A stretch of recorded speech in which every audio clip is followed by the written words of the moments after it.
Good evening and welcome to the April 17, 2024 regular meeting of the Holland City Council. I am Mayor Nathan Box and I am calling the meeting to order.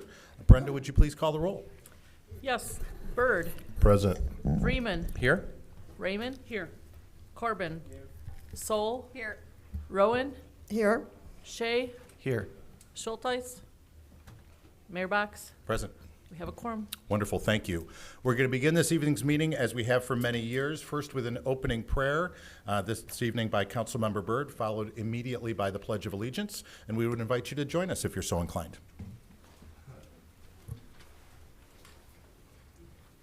Ask you all to pray with me. Father, we thank you for this beautiful day that you've given us. We thank you for the sunshine. Thank you for the rain that helps the grass grow greener, the trees bud, and the beautiful flowers that we have. Lord, as we look at each day that we've lived in these last, it seems like too long, we have a left side, we have a right side, we have an up or down. No matter our opinion, there's an opposition to it. I pray, Father, as we deliberate on the subjects of the city that matter, that people would see us as a beacon to bring people together in this community, that we would stop the bickering, that we would stop the fighting, that we would understand and see that we are all created in the image of God.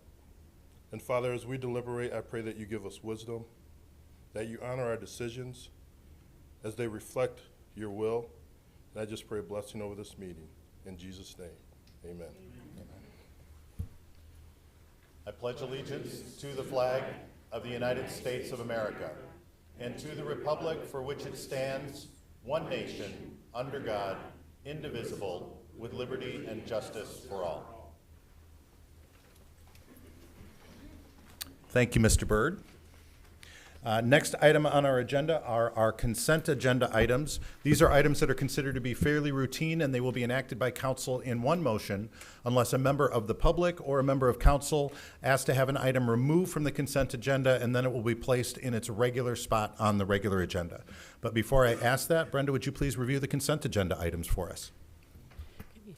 4A, excuse the absence of Councilmember Schulteis. 4B, approval of minutes from April 8, special joint meeting, April 10, regular meeting, and April 10 and 11 budget study sessions. 4D, LT Precision Michigan, LLC, the PA 198 tax abatement request. 4E, amend the resolution approved at the January 8, 2024 board meeting, transferring certain parcels to the city to correct a typographical error in one of the parcel numbers. 4E, declare surplus materials.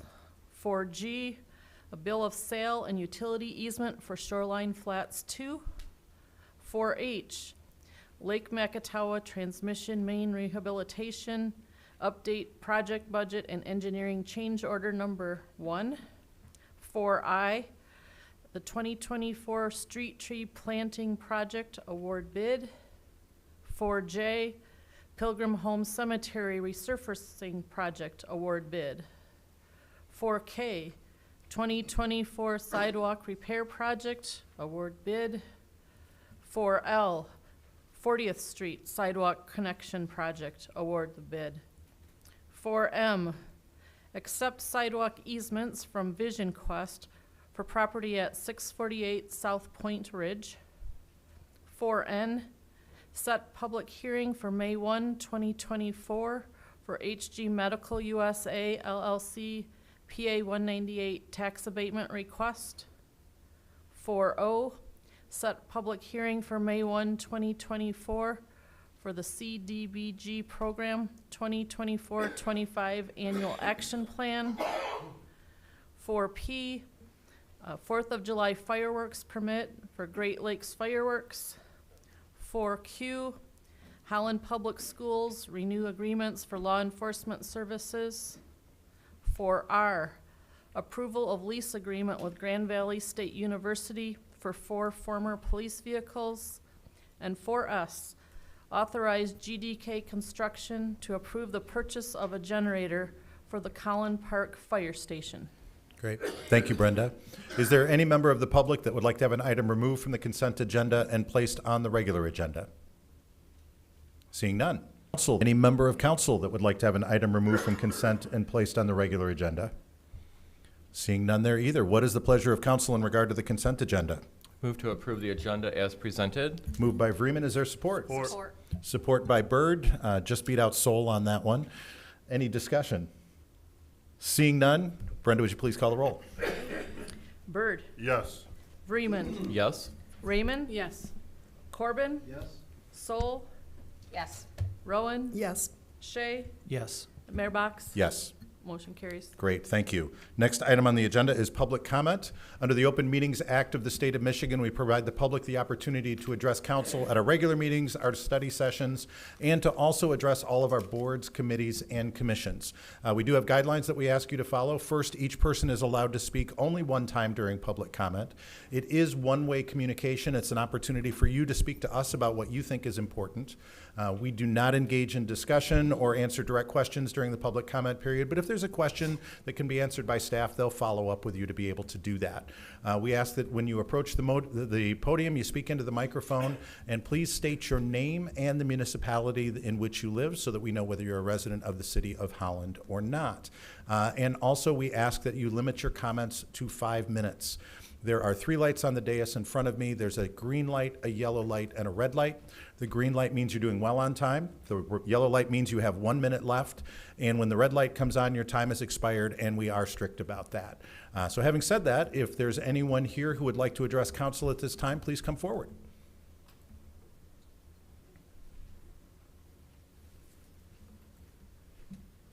And would you please state your name and municipality for the record? Yes, my name is Araceli Zuniga, and I live in Holland, Michigan, on the north side.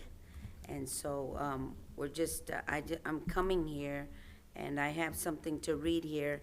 But, you know, as most of you are aware, or maybe you're not, we're thankful that this is April Faith Month. And this is our second year celebrating it. And we're thankful that the mayor did declare it again this year. And this is what I'd like to read about. You know, many of you may not know what April Faith Month is all about, but I'd like to read this. Hopefully I have time to go through all of it. What is National April Faith Month? On April 22, 2022, Concerned Women of America entered into the United States congressional record the proclamation National April Faith Month. A faithful group of citizens encouraged the mayor of Holland, Michigan, to declare April Faith Month. Through their prayerful persistence, he made the declaration Wednesday, April 19th, 2023, at the City of Holland Council meeting, thus making this city the first municipality in the United States to do so. It is our desire that citizens of other cities follow this example, standing boldly for their faith in Jesus Christ and the living Word, the Bible. Guided by prayer, the April Faith Month Committee chose the scripture theme, John 12:32. Jesus said, "If I be lifted up from the earth, I will draw people up to myself." The purpose is simple. The events including in the month of April are not just for entertainment, but as mainly intended to lift the name of Jesus. The events are intergenerational. There is no specific church affiliation involved. It is only our faith expressed, He who Jesus Christ, Son of God, the Savior, and believing His powerful promise of drawing everyone to Himself. We make every effort to put the month's events outside church walls into public places, creating more awareness of God and of course, Jesus Christ, and a longing to know Him. We believe we are called to continue the work of the founder of Holland, Michigan, Albert Van Raalte, to advance the kingdom of God. We seek God in prayer as we strive to encourage everyone to know who they are in Christ and how they are loved by Him. It is our precious portion in life. A. Van Raalte. This is what he said. The community of believers organized the April Faith Month programs with God's guidance to create events for all to hear the bold message of the greatest salvation story ever told. Goals of National April Faith Month. Strengthen our relationship with the Father, Son, and the Holy Spirit. Pray effectually and fervently as repentant, righteous people. Be of one accord and relationship within the body of Christ. A peaceful community of faith, evangelizing and advancing the kingdom of God. Humbly become witnesses of God's power to save human souls. The culminating event is the National April Faith Month, is the first Thursday of May with the National Day of Prayer hosted by the Greater Holland Zeeland Mayor's Prayer Breakfast Committee at the Holland Civic Center. Tickets go on sale in March, which it's already, the deadline was the 17th of April to put in your tickets. To go to Greater Holland Zeeland Mayor's Prayer Breakfast hosting National Day of Prayer Breakfast, May 2nd, 2024. And thank Mr. you, Mayor, Mayor. that is 5 minutes. Yeah. Thank you. Is there anyone else who would like to address council at this time?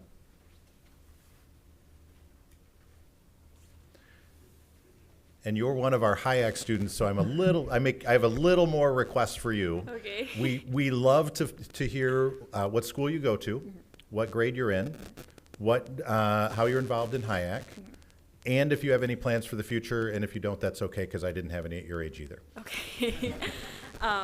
My name is Jacqueline Romero. I'm a senior at Holland High. I serve on the International Relations Commission, and I'm a part of the Social Services Committee for HIAC. Great, welcome, and now I know you've got something else you want to say to us. Yeah. So I'm here to talk about Holland High School's Student Council. This year, Student Senate took a new outlook on activities and involvement. Many times in the past, we got too overwhelmed with what the student body wanted and how admin would go about our ideas, and we didn't get much done.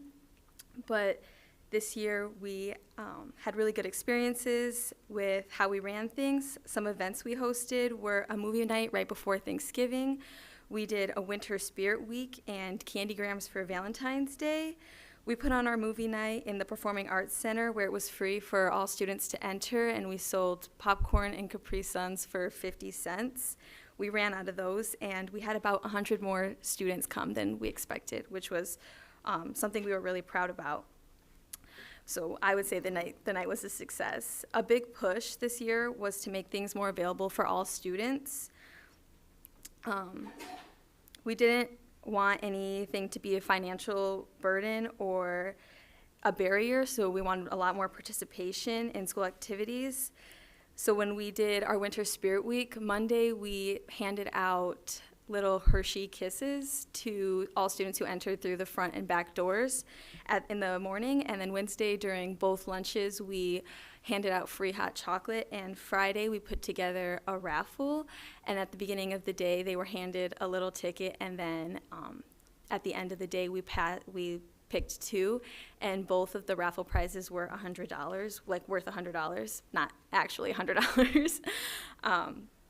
And I think a lot of the school had a really fun time with that, and it was just a way to like end right before our exams.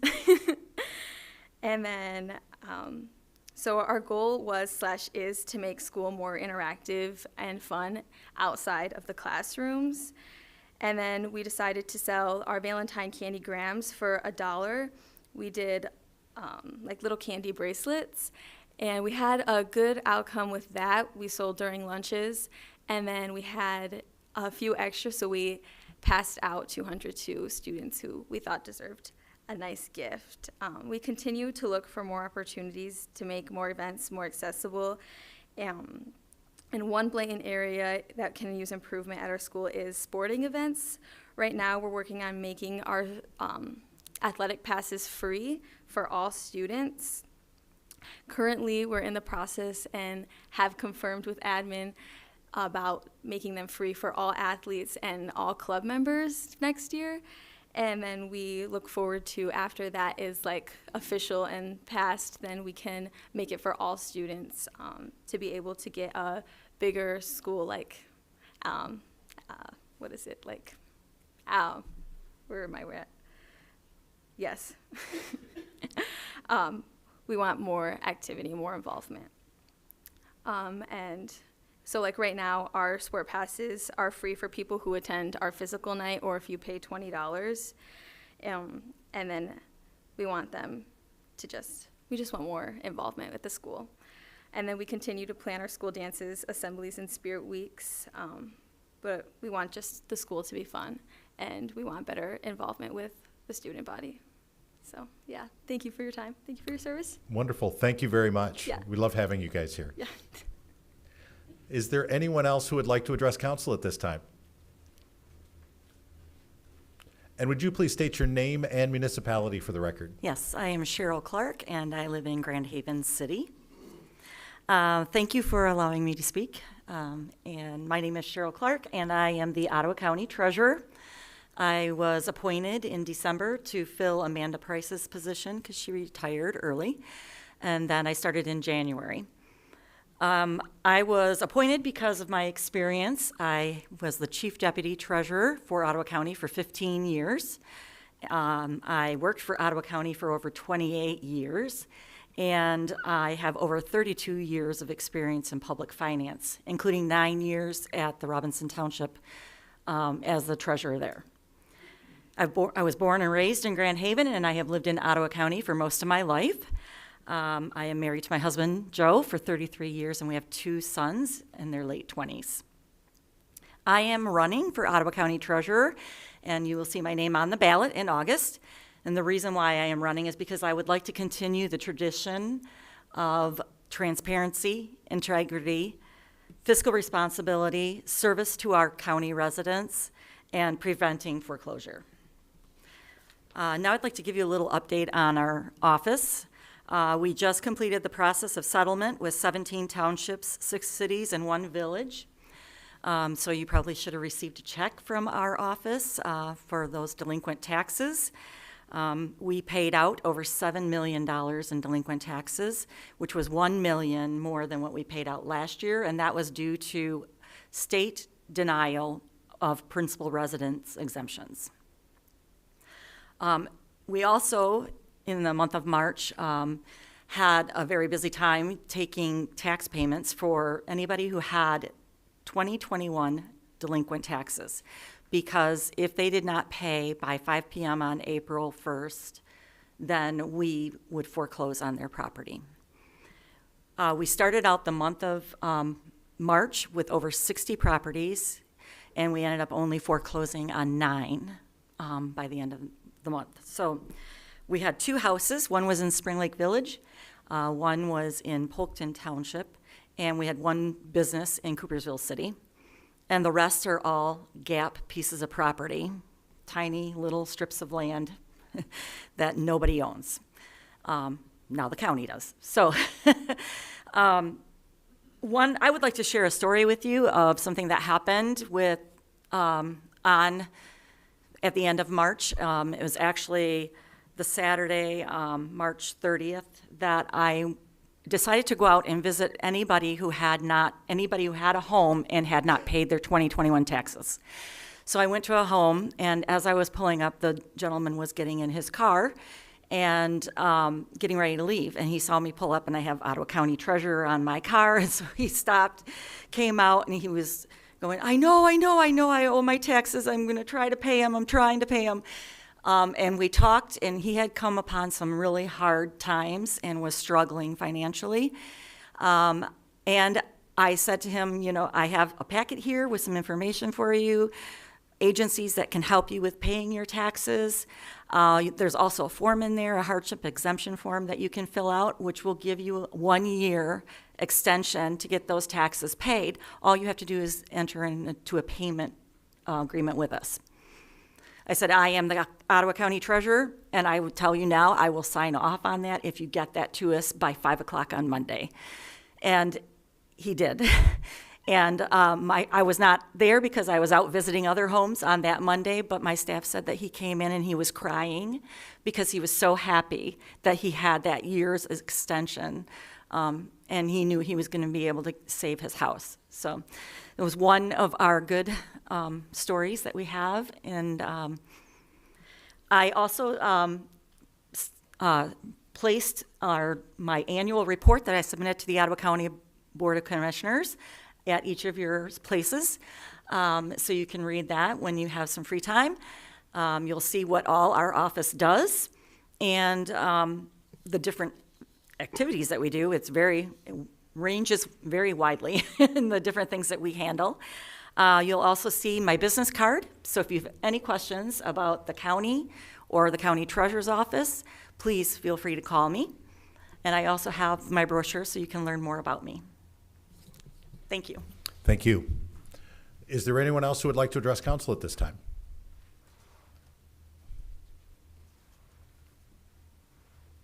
And would you please state your name and municipality for the record?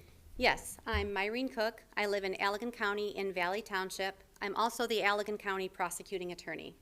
I'm here before you tonight to talk a little bit about myself, about our office, and I am running for re-election again. A little bit more about myself first. I am a retired military wife. My husband's retired from the military, thankfully. We have 4 children, ranging in age from 18 to 30, and I suppose I shouldn't say they're children anymore, but they still are to me. But I've been with the Allegan County Prosecutor's Office for 22 years now. I started as an assistant prosecutor back in 2002. I worked my way up into major case crimes, handling things such as child sexual assault, child pornography, homicide cases, and those types of things. And then in 2017, I was appointed the chief assistant prosecutor. And then in 2018, I was appointed the head prosecuting attorney, where I have been and remained since then. I have successfully won 2 elections in the past, and I am looking forward to support again in this next election. To know a little bit more about me, my mantra as a prosecuting attorney is to do the right thing for the right reason, even if you stand up alone. And that means you have to do the right thing based on what's right for everyone involved in that circumstance. I became a prosecuting attorney to help people. I've had to become somewhat of a politician to continue my job as a prosecuting attorney.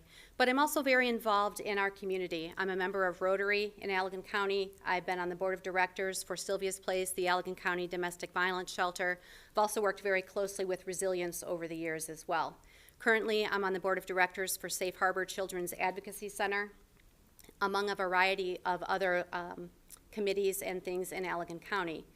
But also, I was appointed as a board member to the Prosecuting Attorneys Association of Michigan. You don't get appointed to that easily. You have to be elected by your brethren prosecutors across the state. I have enjoyed being endorsed by Ron Franz when he was prosecutor here, as well as Lee Fisher. So I was on the board of directors for the Prosecuting Attorneys Association for 5 years, and this last year I was elevated to that of an officer. There are only 4 officers on that board that represent the entire state of all the prosecuting attorneys. And I'm proud to be able to represent our county and all of our cities, towns, and villages at that level to give a voice for all of Allegan County's residents there. It's been a very busy last 4 years since the last election and I was here. Obviously, we had COVID, and that was very difficult for everyone. I worked very closely with cities, townships, and villages, and emailed quite often with Mayor Box talking about the executive orders that were coming out, what were the changes on those, and what needed to be looked at. I also guided law enforcement through that period, and that was somewhat difficult, obviously, as you all know. We've had 7 homicides in Allegan County in the last 4 years, one of which was in Allegan County, and in the city of Holland, and we worked closely with Chief Matt Messer on that case. In January, we went to trial, and were able to succeed in convictions on that case, as well as a 100% conviction rate in all of the other homicide cases we have. We also have a very high conviction rate in our child sexual assault cases as well as our child pornography cases. I think politics are important to share what we can do and what we've done, but I also want you to see the vision for what we want to do in the future, which is to continue helping people.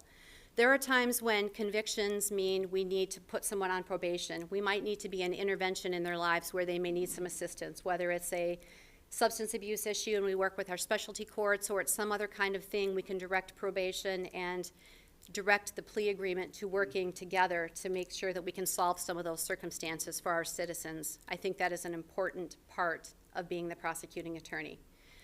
In addition to that, I also want you to know that we work very closely with law enforcement, and as I said, we've worked very closely with Chief Matt Messer, and I appreciate the work that he and his entire team have done at the Holland City Police Department. I'm looking at my little sign there, so I want to make sure that I wrap up quickly. But again, I have a servant's heart. I've been working for Allegan County for 22 years to do the right thing for the right reason, and I would ask for your continued support to allow me to do that. I've left some information over with the city manager as was requested by Mayor Box. I'll put some cards over there. If you have any questions about what I've left for you or any additional things I can answer or how I can help the city of Holland and the Allegan County residents here, I'd be more than happy to talk with you individually when there's that time as well. And I want to end on that note. So thank you for your time and your support, and I did not get to the red light yet, so thank you. Thank you. Is there anyone else who would like to address council at this time?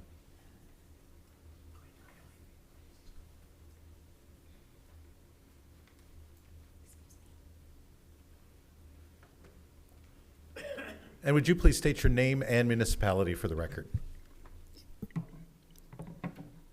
I'm Terry DeYoung, City of Holland, and a member of the Human Relations Commission. Within the past 3 weeks, I've attended 2 trainings by the Fair Housing Center of West Michigan. One was a live webinar in late March on fair housing rights for home seekers in rental housing. And last Thursday afternoon, it was a 75-minute public gathering here in council chambers that provided a range of updates on fair housing for tenants and landlords. Most of the seats in this chamber were occupied. And if you want to learn more about what we heard that afternoon, you may go to the city's website. It was a range of the state of housing discrimination, disability status, modifications and accommodations, assistance animals, and criminal background screening. Tomorrow morning, 5 of us connected to the Human Relations Commission are traveling to Grand Rapids to attend the 36th Annual Fair Housing Workshop. That includes our City Council liaison, Devin Shea. Tomorrow's event offers several workshops on fair housing as the bridge to welcoming equitable communities. And I know all of you want Holland to be known as a welcoming, equitable community, and so does everyone on the Human Relations Commission. Fair housing law is the right of individuals to obtain housing of their choice, free from discrimination, based on protected classes under federal, state, and local fair housing law. Fair housing protects against discrimination in any housing transaction, including rentals, sales, lending, and insurance, groups that were all represented in last Thursday afternoon's update here in council chambers. Where you live affects how you live, so being able to choose freely is important. In the past year, the Human Relations Commission has established 3 subcommittees, and I joined the Housing Subcommittee, and I've been learning a lot. 40 years ago, I rented the downstairs of a house between College and Columbia Avenues for several years. And for the past 30 years, my wife and I have owned a home in Holland Heights. We have made various improvements that have required permits from the city. And just 3 years ago, I appeared before the Zoning Board of Appeals to get permission to build an accessible front porch that extends beyond the setback of our property. So even though I've learned and know some things about housing in Holland, there is a whole lot that I don't know. Fortunately, the City of Holland has a contract with the Fair Housing Center of West Michigan that's extremely helpful to a whole range of people. You may know that the Fair Housing Center of West Michigan is able to investigate and provide fair housing information to the city's tenants and landlords alike, and it's available to city staff, among others. For example, Esther Fafelsky, my friend, and the city's Human Relations Director, who's sitting behind me, can consult with the Fair Housing Center of West Michigan staff whenever she's uncertain or needs some expertise about matters that come before her, including but not limited to complaints from tenants and landlords.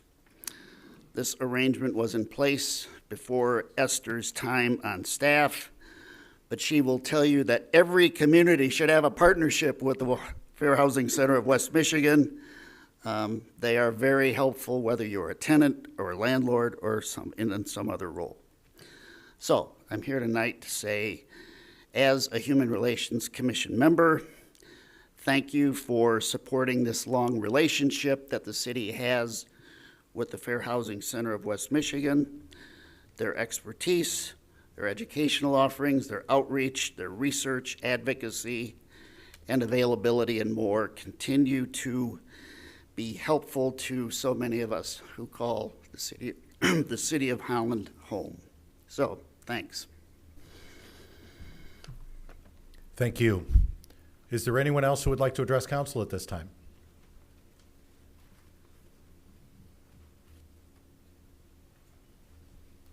And would you please state your name and municipality for the record? Ann Henriksen, Zealand. Again, following up on Mrs. Zuzinka's comments about Faith Month, continuing on with what is happening here in Holland, Michigan, I wanted to express that faith in Holland, Michigan includes the Muslims and the Buddhists and anyone else, whether they have faith or not. Our organization stands for Christianity, and so we welcome everybody to our events as well, and are very pleased to see when people arrive. I want to just go over some of the things that have happened up to this point. At Park Theater this 2 weeks ago, we had someone from California who was a movie producer, and he produced the Rally movie. It's connected to Kenneth Copeland, and we had a good turnout for that. He was here for the week. We were able to bring him here and with his wife, and we're very inspired by what he does and his goals and what he brought to Holland. He also participated in a youth rally, and it was very touching to see how many of our youth are anxious and how they appreciated his prayers for them and what it meant to all of us as adults. Second thing, the next week we showed Letters to the American Church, and this is primarily for the church, the Christian church, by Eric Metaxas, and also the movie of Bonhoeffer, and how the church is not standing up, how they have become self-contained in many ways.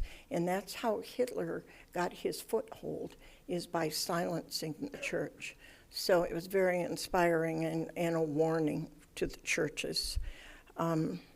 Last night I was at Family Central with Dr. Danny Hureta, and he's from California, focused on the family, talking about sacred sexuality. And he's a father of 2 children, and the instructions to the parents that were there were amazing. And then afterwards, children as young as 3, learning that God created their bodies, both male and female, and how the little girls need to be fostered in what they were created to do and for the little boys as well. Many parents showed up, and it was inspiring again. This week, this Thursday, Grant Me Hope, which is Teddy Transport's mission for adopted children, getting them into the system of forever homes, and that's a gala tomorrow night at the Pinnacle. Now, this is something you might be interested in. On April 22nd, we're at the museum, and Mary Martin, who wrote the book about her husband's cancer and her travels through faith and support of the community of faith around them, and unsuspected miracle in the story, and that starts at 6:30.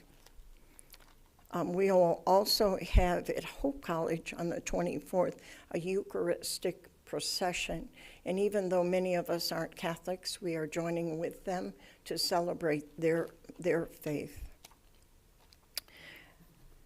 National Day of Prayer is coming up, and we met today.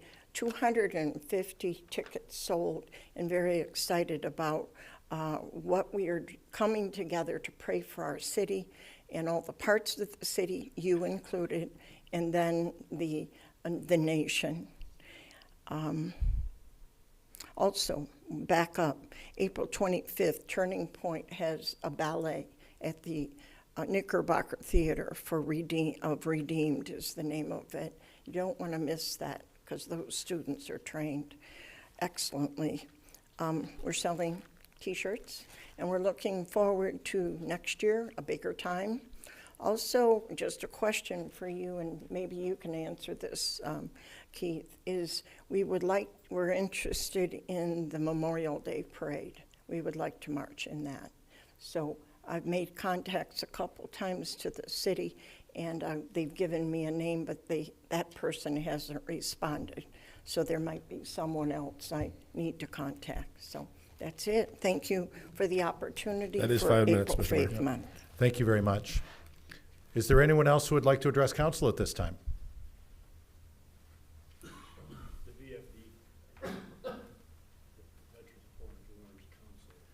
And would you please state your name and municipality for the record? Yes, Jim Story in the Allegan County portion of the city of Holland. Mr. Mayor, members of the council, wanted to update you on some things that are happening in our county, your county as well. Next Tuesday, April 23rd, we'll hold our very first water conference for local government units to hear the results of a 3-year inquiry our water study group have made into the adequacy and the condition of our underground aquifers. We do anticipate a good response and some important findings to be shared. Also next week at our regular board meeting, we'll be interviewing applicants for the vacancy on the road commission that was caused by the unfortunate passing of John Kleinhexel of Fillmore Township. Anyone who's listening would like to apply. The deadline is tomorrow at 5 o'clock. Construction has started. Orange barrel season has arrived on 2 roundabouts, one in the city of Allegan at the intersection of M40 and M89, and another one in Saugatuck Township at the intersection of Blue Star Highway and Old Allegan Road. The Board of Commissioners next week will be deciding on whether to place on the ballot 2 voter questions. One is to continue our $3 fee on telephone instruments that finances our 911 system.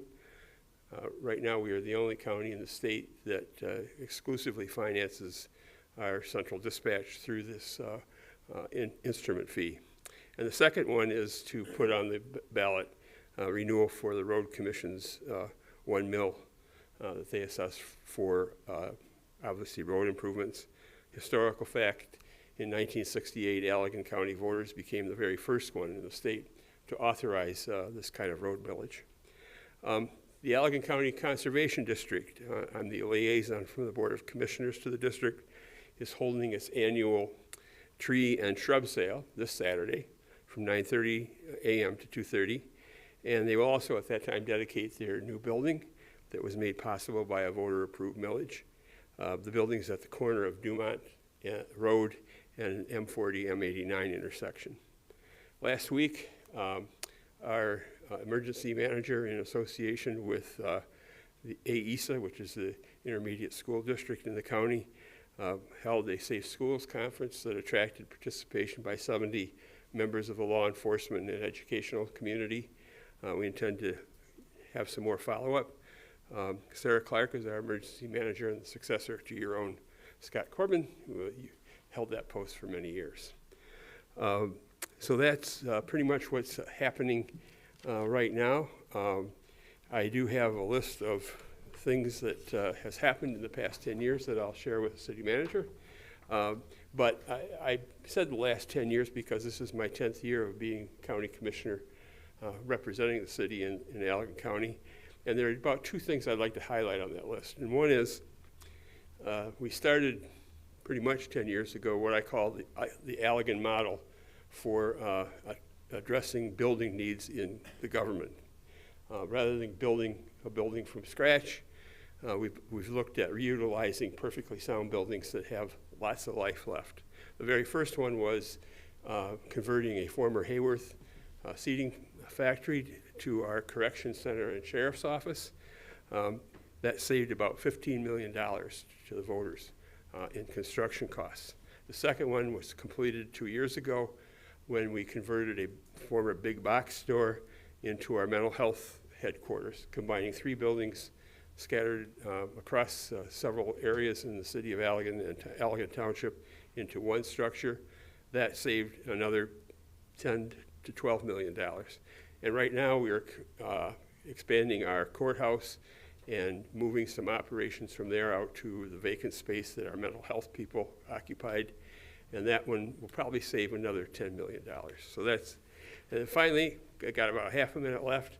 Our 123 net county project for installing fiber to 11,000 underserved or unserved homes is about 13% complete. So I thank you for the opportunity, and I'll pass this information on. Great. Thank you. Is there anyone else who would like to address council at this time? If so, please come forward. And would you please state your name and municipality for the record? Yes, I'm Judge William Belargin. My municipality is Allegan Township. I'm in Allegan, but I live in Saugatuck Township. So we're continuing our informal Allegan Day at the City of Holland. So I am here pretty much to give a bit of an update. When I was here last, we were developing the very first in the state veteran treatment court that was, well, it wasn't the very first veterans treatment court. It was the first, and I believe it's the only, regionalized veterans treatment court. We represent and we have jurisdiction over Ottawa County, Allegan County, and Van Buren County. We welded that together into a region, and we have been operating this for 10 years now. And it's been my real honor and pleasure to be, not only to establish it, but to continue to preside over it. And I tried to involve as much as we can, the other judges in the other areas of the region. So, for instance, we have had graduations in Grand Haven. We've had several graduations in Van Buren. We're going to have another graduation here. It's going to be in the City of Holland. It's going to be in Judge Knoll's courtroom. That's going to be this July, and I would really invite you to attend if you can. We had a very significant milestone this last December. We had our 50th member of the Veteran Corps graduate, and it was a really, all of these graduations are important, and all of them are very moving. But this one was particularly so. We had we had members of the Supreme Court. We had members of the Van Buren Board of Commissioners. And there's a lot of weight by weight. You know, the senators sent, our state senators sent representatives as well. And it was a wonderful experience because we had a graduate who addressed us at the conclusion of that ceremony that truly reiterated and reawakened in my heart, and I think in the hearts of pretty much anyone that listened to it, the reason we do these things. The specialty courts have a real, an amazing success rate. And if you would like, I could tell you to listen to, we recorded it, it's at the 51-minute mark of that graduation ceremony. And if you have an interest, I can send to whoever you'd like a link to it. It's a YouTube, and I'm not going to ask you to listen to the whole thing. There's a lot of lawyers talking, but some of those lawyers are justices of the Supreme Court, so it might be interesting. But 51-minute mark, and it is truly, it's inspiring. Now, I am running for election, but I am not telling you to vote for him because you can't. I'm not, none of my, my area does not incorporate the city of Holland, even the portions of it that are within Allegan, as a district court.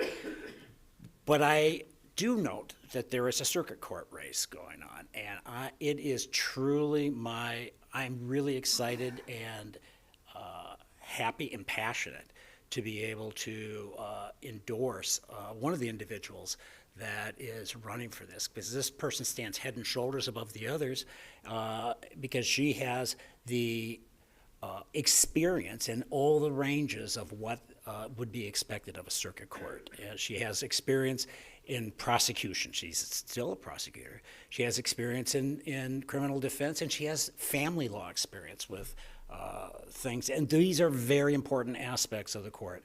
Emily Jipp is that individual. I would strongly urge you to consider her as your new circuit court judge for the portion of Allegan that is part of the city of Holland. If you have any questions about any of the specialty courts that I run, or again about that graduation, please let me know. I want to share that information, and I thank you for your time. Thank you. Is there anyone else who would like to address council at this time?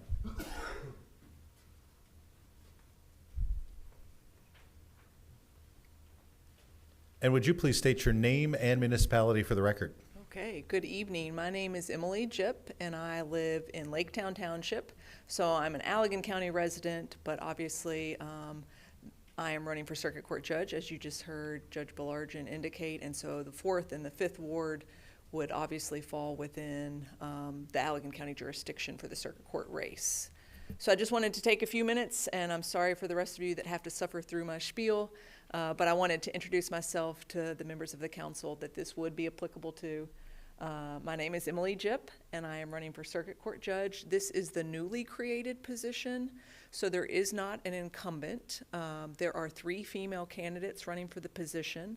There was a 4th male. If you read the Holland Sentinel, he has dropped out of the race. Of the 3 candidates, I do feel that I am the most suited for the position. I've been licensed since 2009. I'm from Kentucky originally, so that's where I first was licensed. So if you notice a little bit of an accent, that's what you're picking up. I practiced in Kentucky. I was then licensed in Connecticut before I moved here in 2016. I have lived in Laketown Township since I moved here in 2016. I am married. My husband works in the area, and we have 2 Michiganders that go to school at Douglas Elementary. While I started clerking in Kentucky for 2 circuit court judges handling family court matters, I then transitioned into several years of public defender work. I handled cases that involved juvenile defendants as well as a circuit court docket with all the way up to life offenses, murder offenses while I was there. I transitioned to prosecution while still in Kentucky, was there for several years, went to Connecticut, worked for a police department handling FOIA requests, and that was very exciting. And then when I came here in 2016, I actually got a job with the Allegan County Prosecutor's Office. Was there just under 5 years before I went into private practice. And in private practice, I handled divorces and custody disputes and PPO hearings and a little bit of criminal defense. Van Buren County office did come to me, the prosecutor office did come to me and offered me a nice position in South Haven, heading up their office in the 7th District West Courthouse. So that is where I currently work. I kind of give you this whole laundry list of my experience because the circuit court administrator and chief circuit court judge has indicated that this position will be predominantly criminal law. with a docket that involves family law just to be divorces not involving child custody disputes. So of the 3 female candidates, I'm the only candidate that has experience in both areas of the law. I think I would be very fair. I think I would be impartial and unbiased. I think I would be firm when it was warranted, but understanding when necessary. One of the reasons I feel that Judge Belargin and I have a positive relationship is because we're both very passionate about treatment courts. Judge Belargin started running sobriety treatment court, veterans treatment court, and drug treatment court in Allegan County. But 3 specialty courts for a judge and a full docket was too much, and so he had to let one of those go. Circuit Court wasn't equipped to take on drug treatment court because they also had a pretty heavy docket. So with a 3rd judge being added in Allegan County, that allows us an opportunity to bring back drug treatment court. And Judge Belargin has agreed to mentor me in getting that drug treatment court up and running. I can't imagine that anyone here has been completely untouched by the opioid epidemic or methamphetamines, whether you're a victim of a property crime because someone is stealing to support a habit, or whether you have a family member or a friend or one of their loved ones that has struggled with addiction. It impacts all of our lives, so it's really important to get this drug treatment court back in place so that these first-time drug users get funneled into the appropriate channels for services, as opposed to just being a cycle of into jail, out of jail, into jail, out of jail. So on August 6th in the primary, I would appreciate your support. The name is Emily Jip, so just remember Jip for judge, and thank you very much for your time. Thank you. Is there anyone else who would like to address council at this time? Seeing none, I will close the public comment period. Next item on our agenda, item number 9, written petitions and communications. In addition to providing the public the opportunity to address us in person at our council meetings, we do also have an email address that you can use, and that email will be received by all council members. We review those in between our regular meetings, and if we have them, we accept them into the record. We don't have any this evening, but I always like to make the point and let people know that that email address is publiccomment@cityofholland.com. That's publiccomment@cityofholland.com. Next item on the agenda, item 12E1, Transportation Services, actually 12E1.1, award bid for 2024 resurfacing project. Mr. Van Beek. Thank you, Mr. Mayor, Council. I asked Brian White, our Transportation Services Director, to be here tonight, pull a couple items that probably otherwise would have been on consent agenda, and really highlight our resurfacing project, just to give a highlight of the neighborhoods that will be touched by this. And then Brian's also going to go through and talk about kind of what to expect if this happens to be in one of your neighborhoods. So Brian, I'll walk over the clicker to you in a second.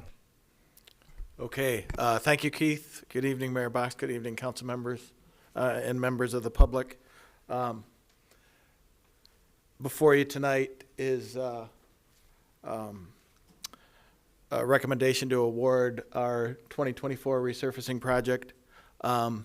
As Keith indicated, just like to spend a minute or two on expectations for those that may be affected by this specific construction. Expectations typically, and what we'll do with this project in advance of the start of construction, we'll hold a public meeting. Notices will go out to all the property owners along the route. We'll hold that public meeting in advance. We also make that public meeting available via webcast as well for those who may not be able to make it in person. And then we also will send out postcards with relevant project information and emergency contacts, things like that. That'll also go out in advance of the construction start. We'll coordinate with garbage and postal service and things like that.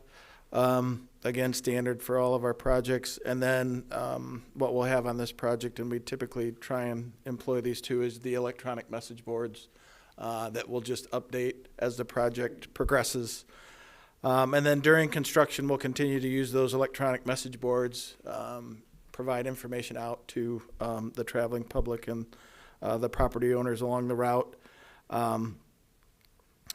And then with resurfacing and with a lot of our construction, for those that live on the route, a lot of the work is such that it will allow traffic to continue to access their property. So be able to just drive around the various activities and work that is occurring. So with resurfacing, there'll be a mill that basically will pull up a portion of the asphalt, typically the top layer of asphalt. And again, folks will be able to just drive around what we call just a temporary work zone right where that mill is operating. The same is true for paving, base course paving. Typically that happens on one half of the roadway. Folks will be able to just drive around that operation and access their sites. Where it gets interesting, and this will happen with this project, is when we get into the top course paving, the final paving. Typically we'll want to do that with what we call echelon paving. So that's basically 2 pavers running down the road and paving the entire surface. What we do there, the reason for that is just we get a much better joint, construction joint at the center of the roadway. But there'll be some extra coordination, and we typically try and schedule that for off hours, either a Saturday or an evening or something like that. And we provide some extra input to the folks that'll be affected with that, because that is a pretty significant operation. And then to wrap things out, we typically will put temporary pavement markings down as the asphalt on that top course is cooling. And then a week or 2 after that, typically we like to get a rain event in, and then we'll go ahead and put the permanent pavement markings down. So all that, safe to say, takes about a week or 2. Again, depending on weather, depending on those types of things, we'll use those message boards to update with relevant dates if that sort of thing happens with Michigan weather and inclement days when we're trying to do those operations. So again, just expectations for folks that may be right on the route.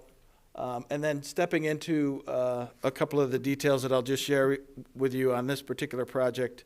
We've got a few slides there on project scope, selection process, talk about PASER ratings, which I've mentioned to you all before, but we'll just look at individual areas here.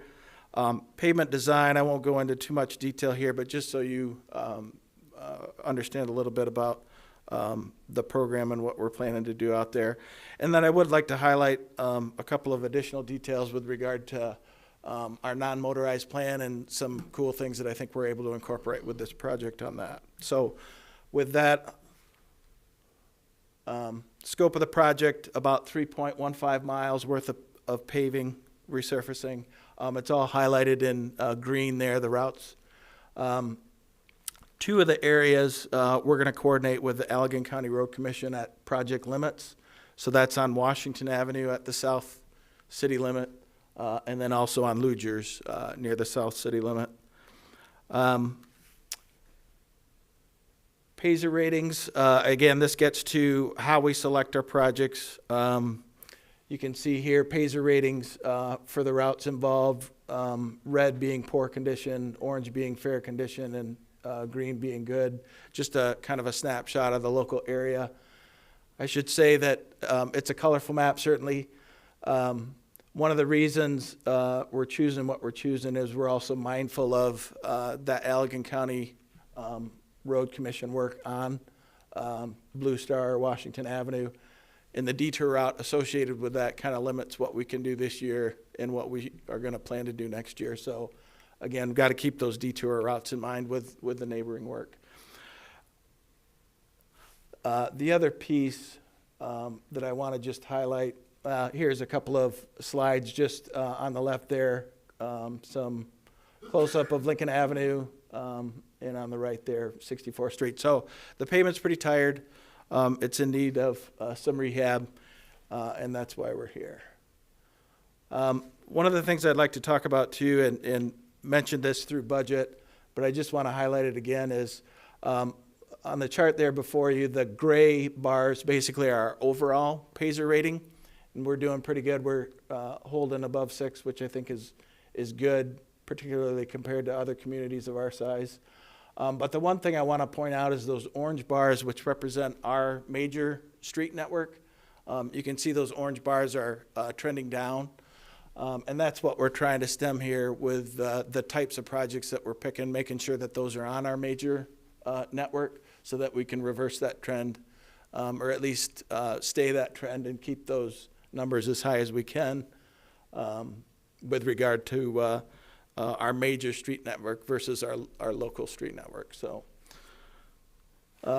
next, with regard to pavement design, as you can appreciate, 64th Street and Lincoln Avenue have a lot of heavy truck traffic. With regard to that, we typically do, and a lot of road commissions will do this, what we call just a mill and 2-course overlay. But basically that involves taking the wearing course or the top layer of asphalt off with that mill, the road mill, and then adding in 2 subsequent courses of asphalt. So the end result is you've got a roadway with a little thicker pavement section that can hold up to that truck traffic. The other thing that we're doing, and you can see in the highlighted bid form there, is we're proposing an asphalt that includes a polymer modifier on it. We've used this in the past with great success. 7th Street in town back in 2009 was the first time we used it. We've also used it on Waverly Road and some of these other routes that have heavy truck traffic.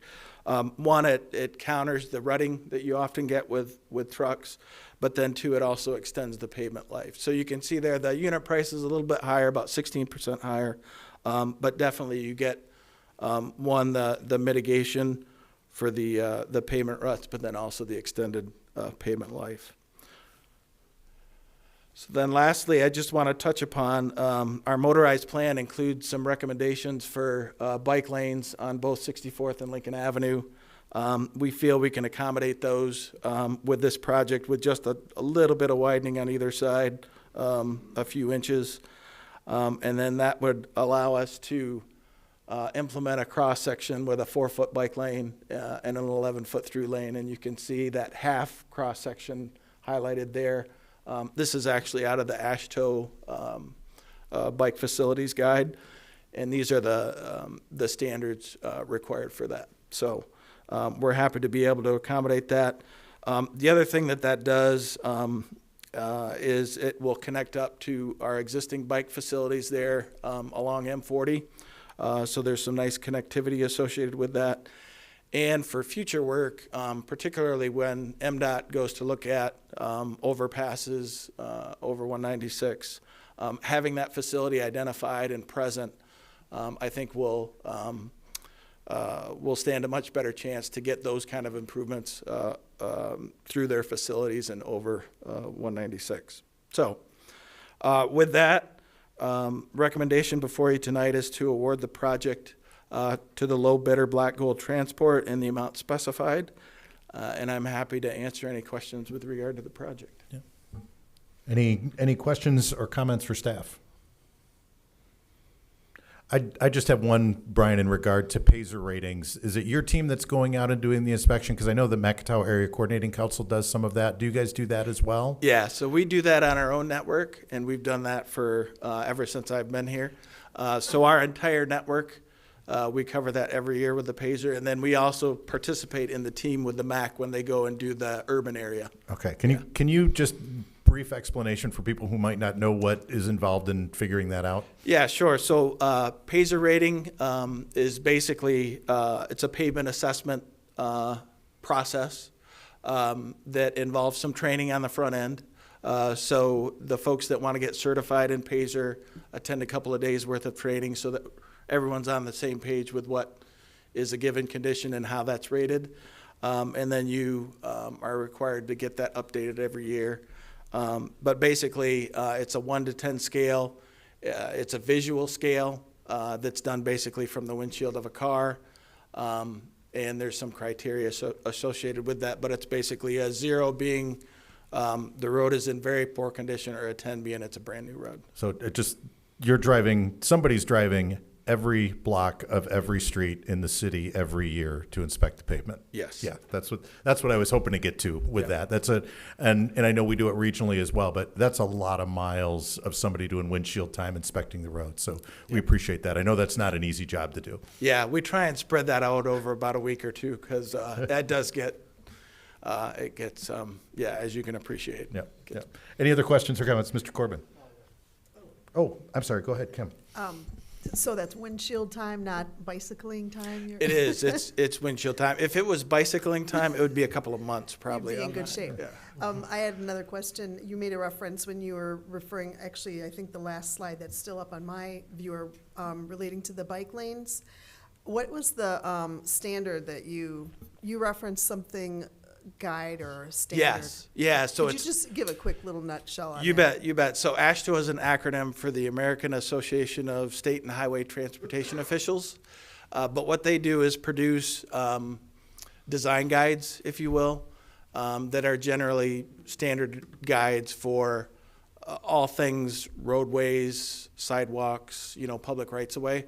And this particular excerpt here is a page out of the bike standard that AASHTO puts out. Yep. Yeah, you bet. Mr. Shea? Oh, first of all, thank you so much for all you do. You guys are awesome. And just also a thank you for spending any time with the non-motorized plan. I just want to always kudos for that. So thank you. Yeah, okay, thanks. Mr. Corbin? So very supportive of the non-motorized activities that we're including in here with the bike lanes. But the lighting in that area on 64th is kind of, not absent, but just weak. Are we going to use any kind of reflective pavement markings or anything like that to help our bicyclists in the evening and to the late hours? Yeah, so all of our pavement markings come with retro reflectivity. And so those will be freshened up as part of this project. You can see on the bid here, we use a polyurea that comes with retro reflectivity in it. It will be enhanced as a result of this project. Yep.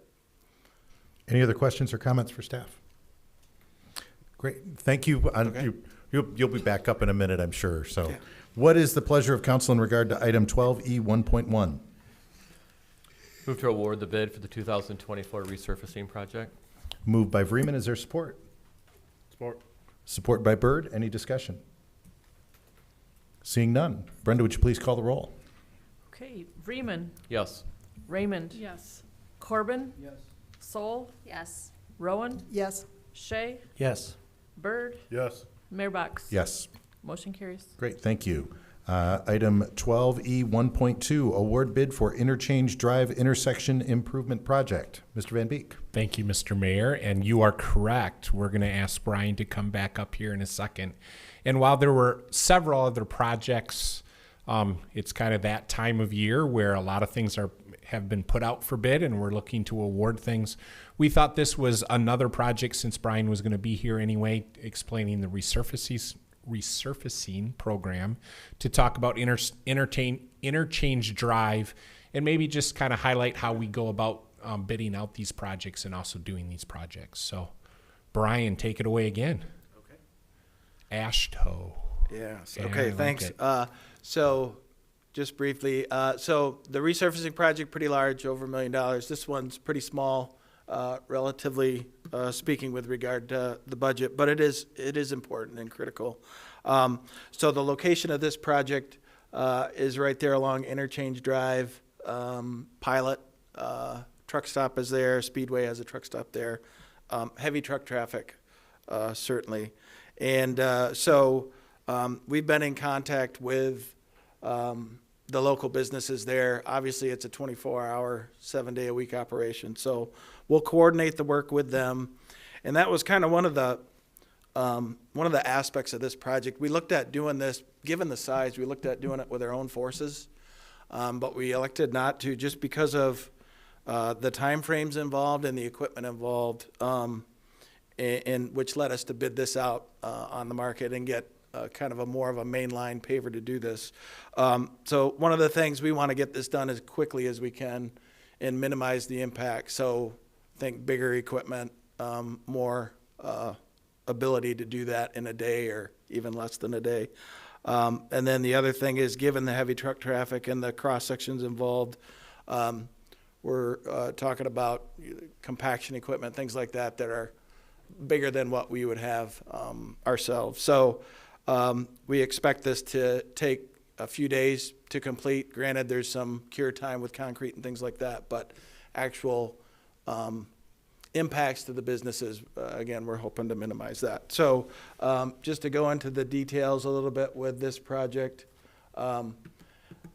again, heavy truck traffic running, and we're having trouble hanging on to the edge, right, because the trucks always want to swing wide and like tangling with our edge. But so what we intend to do here is put a concrete ribbon of pavement on either edge of this roadway just to hold everything together, and then redo the surface, the asphalt surface. Again, you'll see using the high stress or the polymer modified asphalt, so that we get time and durability out of this. So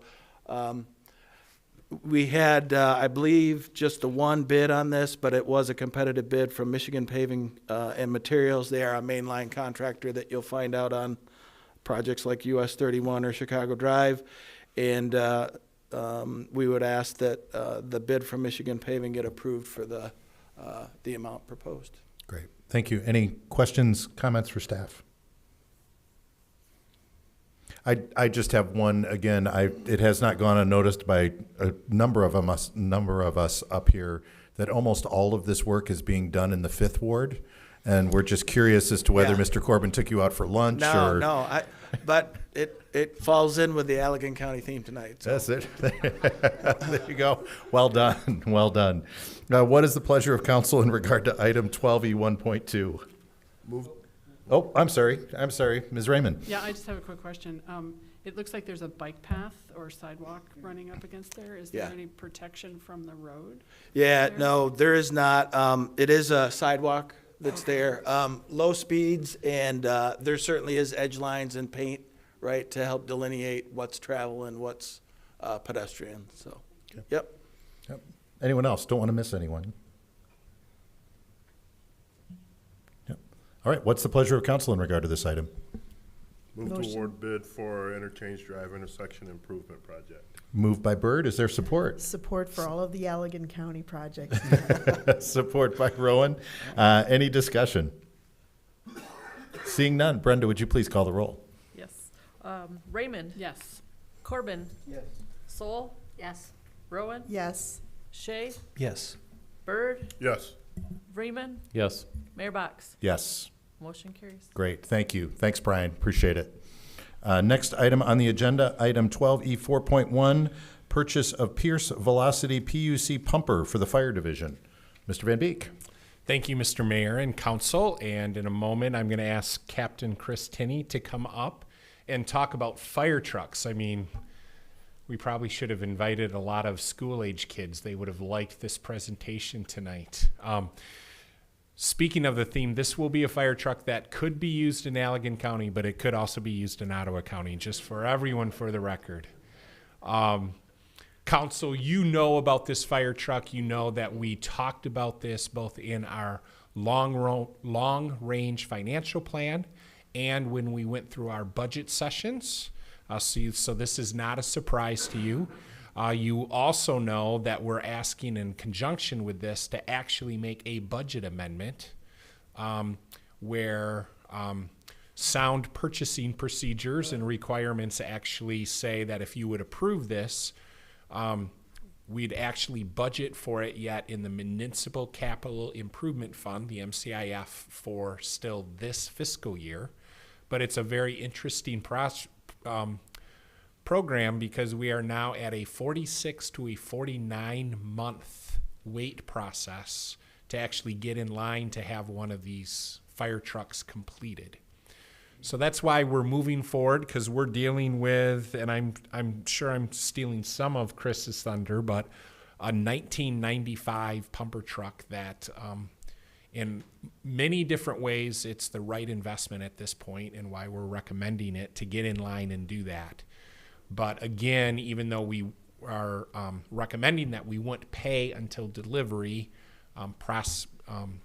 purchasing process would say we'd make an amendment to the budget so that you're authorizing us to go ahead and put that on order.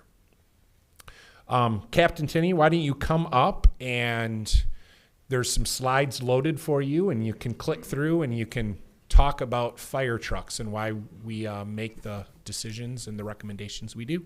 I'm used to riding in them and driving them as opposed to sitting here and talking about them. So, Mayor, Council, tonight we've got a request in front of you to approve the order and purchase of a replacement fire apparatus. The city managers have kind of outlined what we're trying to do. It's a 1995. We're roughly 29 years old on that piece of equipment. That is the oldest piece of equipment we have in the fleet. I think that was old, well, it was about 5 years old when I started here with the city. So it's been well maintained. All of our fleet has been well maintained. And again, I can talk a little bit about why we're at this point right now. Again, we have moved that purchase or that request for purchase up a little bit, and that's for a number of reasons. I think we had slated that to be purchased somewhere in the financial year of 26 or 27. So we've actually moved up our replacement schedule a little bit, but we're actually going to be a little bit behind in the long term. Again, the bigger concerns are just some inflationary pressures on costs. We see those going up almost every 6 months. I think if we delay this purchase a little bit longer, we're looking at an increase of roughly $15,000. And again, we're expecting another increase in August. So we thought it was important to make this recommendation now to try and get ahead of it.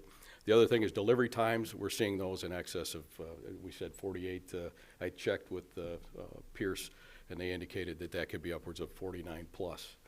Again, they've done a lot of things to try and impact that, lower that time frame. But again, I think it is probably a good practice, at least at this time, to get that placed on order. Some of the things we're looking at, some of our current challenges, again, are serviceability and reliability. Our apparatus supervisor, Joel Cook, does a great job of keeping this fleet on the road and working. I think I can stand here tonight. I don't want to jinx us, but we have not had a failure on scene that has compromised a mission. So that is because of the care that we take and also the quality of apparatus we've been able to purchase. So I think that makes a big difference. Ongoing price increases, like I said, those are driven by inflation. If you recall, COVID shut down a lot of things. That included fire truck manufacturing. And we also saw probably an influx of cash into the system where municipalities and other jurisdictions were able to say, hey, it's time to buy some fire trucks. So they had low capacity or low production capacity as well as an increase in demand. We've also seen some emission requirements. The 2000 standards for emission on fire truck, on any over-the-road diesel vehicle has become a bit more restrictive. So we're seeing a cost increase because of that as well. Again, as it's been said, the current delivery times are scheduled to be 49 months. In fact, if we go back, I think it was 2022, May of 2022, I believe I was here and Chief Messer was here. We were asking to purchase a vehicle at that time. That is expected to be delivered sometime after the first year, or probably the first quarter of 25. So that's even been extended. So again, you see that trend continuing. Our replacement goals, again, we want to continue to modernize our fleet. We want to make sure we have fleet consistency across all vehicles. That makes a big difference when we bring people in, and it doesn't matter what apparatus they're on. They're going to be able to operate it. There's commonality involved with that. We've done our best we understand there's been changes in requirements and standards, but we've really done our best to make sure that the 2015 Pierce that's sitting in Collin Park Station right now is going to be replicated in every subsequent purchase. So we've done that. We've been able to do that. We've looked at some efficiencies, trying to build some of those items into the trucks with the advent of battery-powered or alternative power devices and LED lighting. We've really been able to reduce the need for generators, and that was a significant cost when we started to add that into the truck. So we use a rescue pumper concept. That term PUC actually is a term, it's a trade term coined by Pierce. It's the ultimate configuration. That places what we call a power takeoff driven pump, which is a little bit smaller and a little bit centrally located in the truck. It allows for some better compartmentation use and that type of thing. So we've continued with that. Other than the cab that's on this truck, it's basically the same apparatus we purchased back in 2015. So the replacement pumper, I've talked about that as far as where it's coming from. Pierce Manufacturing in Appleton, Wisconsin. This is similar again to all the our aerial that was delivered in 2021 is a Pierce. The one that's on order is a Pierce. We have seen some benefits as far as maintenance. Again, it's a fire truck. It's a large vehicle. We respond quite a bit. They do take some wear and tear, but we find that the maintenance on these vehicles has been manageable. And with the number of Pierce apparatus in the area, I think I've talked about this before, the townships, either in Park Township, Holland Township, even Zeeland Township, Zeeland City, all kind of tend to use the same type of apparatus. We believe that that gives us some voice as far as service goes, and I think having that many apparatus in the area has been a benefit for us as well. We've worked with Halt Fire, who's the dealer. We need to buy these directly through the dealer. They are the exclusive dealer for Michigan. They price this unit out through a number of GPOs, or group purchasing organizations, or collaborative purchasing organizations, depending on what term you want to use. We use Mitten, which is the Michigan Intergovernmental Trade Network, HGAC, which is the Houston Galveston Area Council, and Sourcewell. If you recall, we purchased the last pumper through Sourcewell. Halt does its best to find us the best value pricing through these GPOs. Those GPOs meet the purchasing requirements of the city and meet the sealed bid requirements for that. Our recommendation tonight is that council approve the order and purchase of a Pierce pumper utilizing the pricing structure and bid provided by Sourcewell in the amount of $1,298,000 or $298,459. Any questions? Ms. Rowan? Yeah, so this, you mentioned the current vehicle that you're using for this is a 1995 for the pumper? Yes, ma'am. Right? So what will you do with that vehicle then? Will it be sort of downgraded? Is there an aftermarket for selling it? Or, what's to become of that one? Right now, that pumper is in what we call reserve status, but it is operated by our paid-on-call personnel that run in our what we call Station 3. When we take delivery of the new apparatus, that gets we repurpose that, or we send it out. We basically put it out for bid for other municipalities to purchase. Oh, okay, so it's going to go away? It will leave the fleet. It's already in what we would call reserve or standby status. We have 2 frontline pumpers right now, and we use a system where we rotate apparatus through the fleet. Newest, first in, we try to make sure that those are run frontline.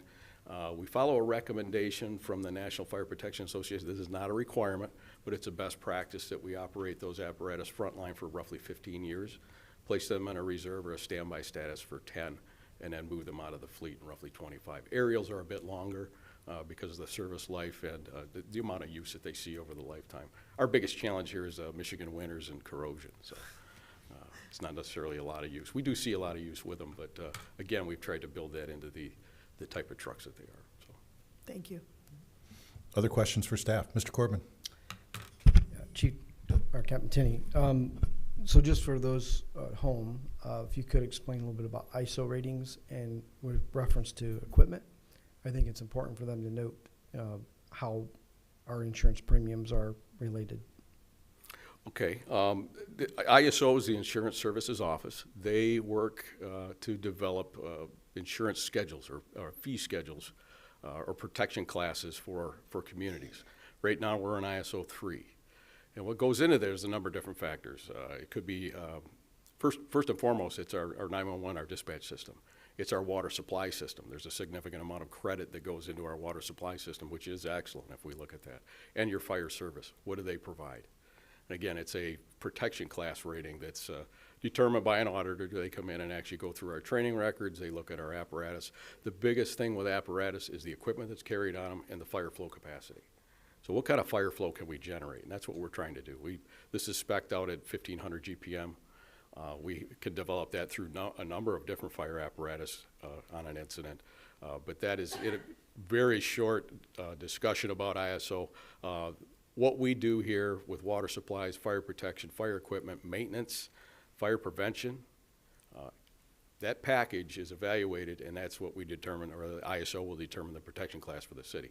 So if you ever go to your agents and you want to update your fire insurance, they may ask you that question: what is your protection class? And make sure you tell them it's a 3, because that is that is worth, some people say, well, ISO doesn't matter, but it is a factor in there. A lot of insurance companies use actual loss, but ISO actually, they will incorporate that rating into that. They won't always tell you what that is, but this is probably yeah, it is televised, so I'll be careful with that. But we have tried to find out, per point of ISO, what kind of benefit is derived in the community.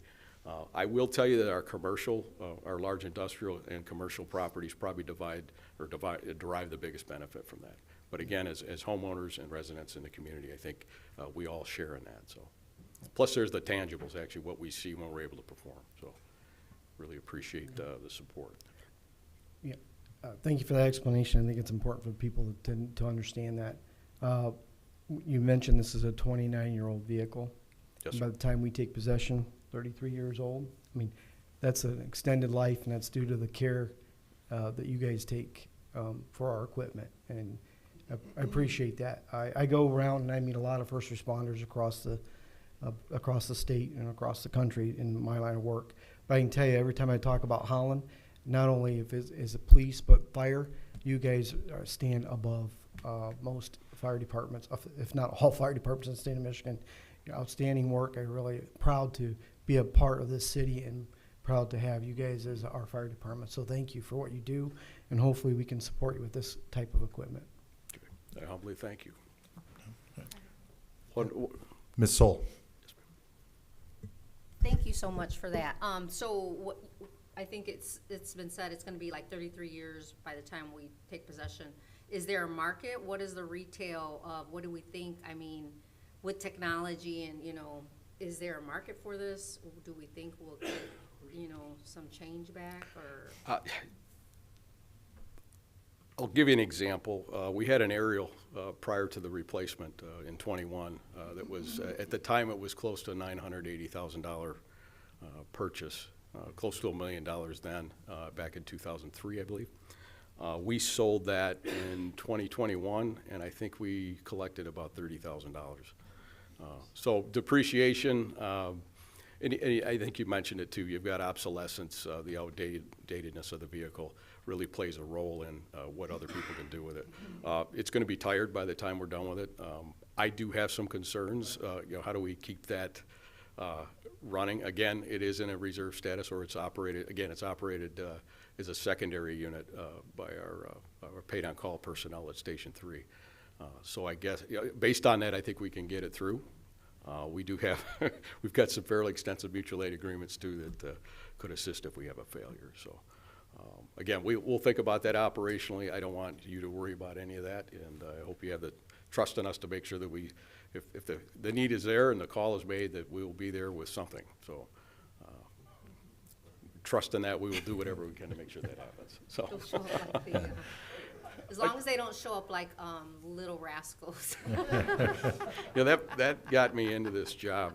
I actually go back to that. And when I was a kid in my neighborhood, I remember that we had kind of the same setup. We just didn't have a dog like they did. So, anyway. Any other questions or comments for Captain Tinney? I just have one comment. One thing I love about this city is that we're planners.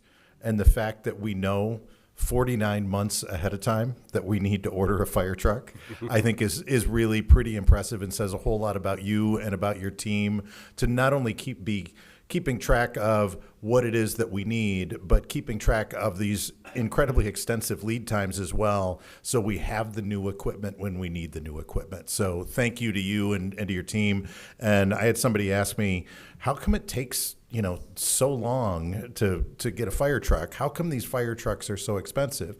And I said, you don't just go to the dealership and pick out the red one. There's a whole lot of planning that goes on, that these are custom vehicles that are designed for the needs that we have. And it's not just you guys going, okay, we'd like that one, that you and your team have put in an extensive amount of time to make sure that we've got the right piece of equipment for Holland, Michigan. And we really appreciate that. You're welcome. Great. Thank you. Any other comments? What is the pleasure of council in regard to this item? Mr. Corbin. Support item 12E 4.1, purchase of Pierce Velocity PUC pumper for the fire division. Got a motion from Mr. Corbin. Do we have support? Support by Mr. Byrd. Any discussion? Seeing none. Brenda, would you please call the roll? Okay, Corbin. Yes. Soul. Yes. Rowan. Yes. Shay. Yes. Byrd. Yes. Freeman. Yes. Raymond. Yes. Mayor Box. Let's buy a fire truck. Yes. Motion passes. Next item on the agenda, communications from the city manager. Mr. Van Beek. You're going to like this. I have nothing for this evening except for letting you know that we don't have any other plans, so we are canceling study session next week. And that's all. All right. Thank you very much for that. Mayor appointments, reappointments to city boards and commissions and communications. I do have some appointments and reappointments. I would ask council to approve the appointment of Grace Maio to the Parks and Recreation Commission for a partial term.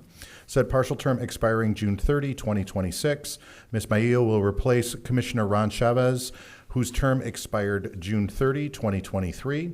And then also asking that you approve the appointment of Jessica Naylor Tatterson to the Police Community Relations Commission for a partial term. Said partial term expiring December 31 of 2026. Ms. Naylor Tatterson will replace Commissioner William Wallace III, whose term expired on December 31. And then I would also ask that you approve the reappointment of Fred Van Antwerp to the Neighborhood Improvement Committee for his first full term, said full term expiring on June 30, 2026. And I would be looking for a motion in that regard. Move to approve those recommendations. Moved by Vreeman. Is there support? Support. Support by Raymond. Any discussion? Seeing none, all those in favor say aye. Aye. Aye. All opposed, same sign. Motion carries. And I have two announcements. The first, I'm going to just do a big congratulations to the great folks at Windmill Island. For those who don't know, Windmill Island opened for the season on Saturday. It was a gorgeous day. They put on, I believe, the 5th annual Run of the Mill 5K. Had about 300 runners out there. Lots of personal bests. Great day, great run event, great island. Make sure that you get out there if you're a city resident. And frankly, if your driver's license says Holland on it, even if you live in one of the surrounding townships, this is one of those things that we as a council have decided that we want to do, is make sure that the people that live in this area have the opportunity to be able to visit Windmill Island for free if your license says Holland on it, unless it's a special event or during tulip time. And remember, it's not just tulips on Windmill Island. It is a botanical garden. It is gorgeous all summer long into the fall, and great winter events as well. And they opened the summer season on just this last Saturday. So get down there to Windmill Island. And then I want to invite everyone to come to an event that we are incredibly excited about, a project that we have been working on for years that council approved just a few weeks ago, the groundbreaking for the ice park. On Tuesday afternoon, April 23, this coming Tuesday at 3 p.m., we invite you to come to the corner of 6th Street and College Avenue. We will have the groundbreaking. The weather is supposed to be spectacular, but if it's not, we've got a tent there as well. Come, rain or shine, see us break ground with Frank Cry, who is the inspiration and the catalyst for all of this. We expect lots of community members to come, and we are going to have refreshments, including what I understand are iced cookies for the ice skating rink. So 3 o'clock Tuesday afternoon, come join us at the corner of 6th Street and College Avenue. And that is all I have today. Next item on the agenda, appointments, motions, communications from council members. Mr. Corbin, I believe you have something. Yes, thank you, Mr. Mayor. I'd like to recommend the city council to accept the appointment of Haley Zavala to the Board of Appeals, term to expire June 30th, 2026. I would like to make a motion to approve said appointment. Moved by Shay, who is being replaced in that position. Is there support? Support by Rowan. Any discussion? Seeing none. Thank you for your service, by the way, Mr. Shea. It's I guess probably just to be clear to the general public, you weren't kicked off that board. You were elected to council and no longer allowed to serve on that board. Yes. So just to be clear for everyone out there, it was a very distinguished service that you had on that board. All those in favor say aye. Aye. All opposed, same sign. Motion carries. There is just, any other motions, communications from council members? One more Yes, last- Mr. Vreeman? Just one more last thing. Okay. We're still missing 3 evaluations. If you could get those into our city attorney, please do. Thank you. Right.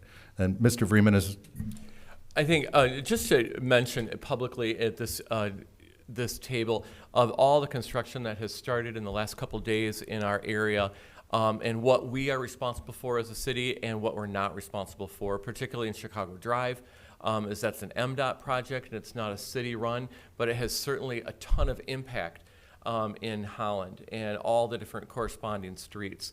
And so just an encouragement, I've been getting emails this week because the Heights is a little bit in gridlock, and will probably continue to be for a bit, to be super flexible and that we're teachable and that we have other ways to get around and through our city to make that happen. I found them myself today as I work in the middle of all of that. So just be friendly, drive nicely, smile a lot. And I likened it to an adolescent city getting their braces on. As an adolescent gets their braces, they go through a season of with just their mouth. And the end product is going to be great. But getting there sometimes is just a little clunky. So we have braces as a community right now. thank you, Mr. Vreeman. Oh, certainly. The other is with tulips, and the weather is so unpredictable. And it's been absolutely gorgeous, and everyone's been doing cartwheels outside going, yes, the weather's changed, so have the tulips. And they've been growing and opening, and they're beautiful. We'll have tulips. I'm certain that we'll have them for tulip time, but if you're a resident, I would certainly ask you to get out there and enjoy the very beauty of our city in these coming weeks, because we're expecting a ton of visitors during tulip time and the gridlock of all that. Get out there now and make it happen and enjoy the city that you live in. Thank you, Mr. Vreeman. Any other motions, communications from council members? There's just one motion I would entertain at this time. Move to adjourn. Moved by Vreeman. Is there support? Support by Soul. All those in favor say aye. Aye. We are adjourned.